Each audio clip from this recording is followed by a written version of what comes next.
Sicela ukuthi sibafakele khona ilight lelikhulu lokuvimba ubugebengu ekhanyisa ebusuku ukuthi high mast light.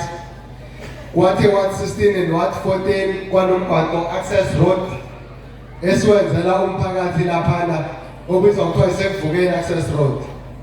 Ward 14 sakhe MPCC hall okuyiyona esayidlulisela emphakathini ngaphansi kababa uMbovu Ngubane.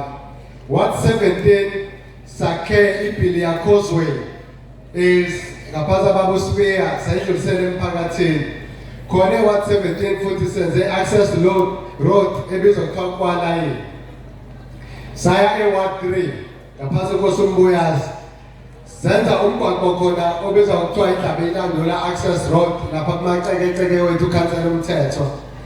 Saya futhi eWard 3 saya laphana sakha iMPCC ebizwa kuthiwa Impela Amandla MPCC.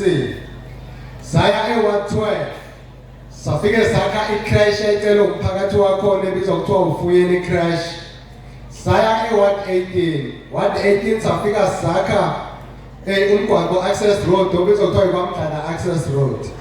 Saya eWard 16 kwaMbuyazi senza umgwaqo obizwa kuthiwa kwaNdlovu Zinyawo access road apha khansela uSithole. Saya eWard 11 ngapha kwaMthetho eMaqabaqabeni sakhanda umgwaqo khona access road ebizwa kuthiwa iMaqabaqabeni access road. Saya kuWard 7 eMabhuyeni sabakhandela umgwaqo obizwa kuthiwa uPhobobo access road. Saya eWard 10 ngaphansi khansela uNyambosi sabenzela umgwaqo obizwa kuthiwa uZilahle access road.